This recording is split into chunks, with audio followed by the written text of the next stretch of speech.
Tarn, 18h45, un entrepôt. Un homme façonne, tord et frappe du métal. C'est un magicien de la mécanique. Un petit dernier réglage avant le départ, mais ça va.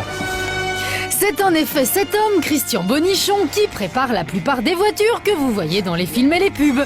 Je vous explique. Lorsqu'un réalisateur a l'idée d'une cascade, il fait appel à un cascadeur professionnel. Mais ce dernier a souvent des exigences extravagantes. C'est alors qu'intervient Christian.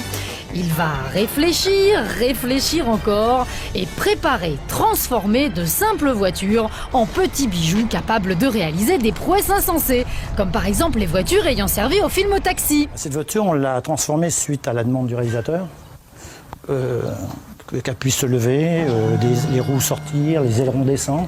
Cette voiture fait que les plans de transformation. Sur ce prototype-là, on l'a fait lever hydrauliquement.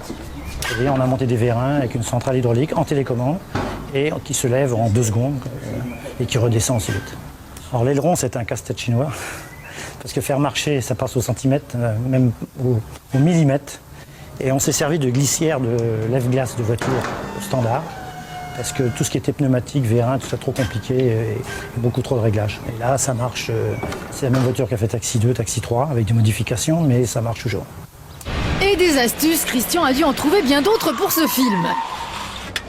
Là, je vais vous présenter qu'est-ce qui a servi de cache pour la voiture qui a roulé sur les rails de chemin de fer. C'est-à-dire cacher le cercle en acier de la roue qui roulait sur le chemin de fer. Donc en fait, c'était pas un pneu, c'était une roue en acier. Et il y avait ce cache-là devant. Et vous voyez, si je vous le mets en place... On y voit que du feu. Mais dans Taxi, il y a aussi la célèbre voiture rouge des méchants. Et on l'a retrouvée pour vous. Bon d'accord, pas dans un super état. Ça, cette voiture-là a servi dans Taxi 1. Elle a servi aussi dans Taxi 2 pour les impacts de balles dessus. Et puis là, je crois que c'est sa fin de carrière maintenant. Elle ne retournera plus. Mais comment font les artificiers pour faire des impacts de balles comme celle-ci? Ils percent avec des pointerolles, ils mettent leur charge d'explosifs avec des fils qui vont à l'intérieur sur une commande et ils les font exploser dans l'ordre qu'ils veulent parce que comme ils ont numéroté dessus. Et nous, le seul truc qu'on travaille à ce moment-là, on mastique la voiture et on peint, on fait la peinture. Mais Christian prépare aussi des voitures pour les publicités. Très récemment, par exemple, on lui a demandé de créer des petites voitures poids-plumes, enfin allégées si vous préférez. Donc on est parti sur une base d'une voiture qu'on a tout démonté pour les redescendre à peu près à 440 kg. Mais on les a équipés, parce qu'il fallait qu'ils roulent à peu près à 10 à l'heure, ces voitures, on les a équipés de petits moteurs industriels avec embrayage automatique à bain d'huile. Finalement, c'est un peu une grosse tondeuse.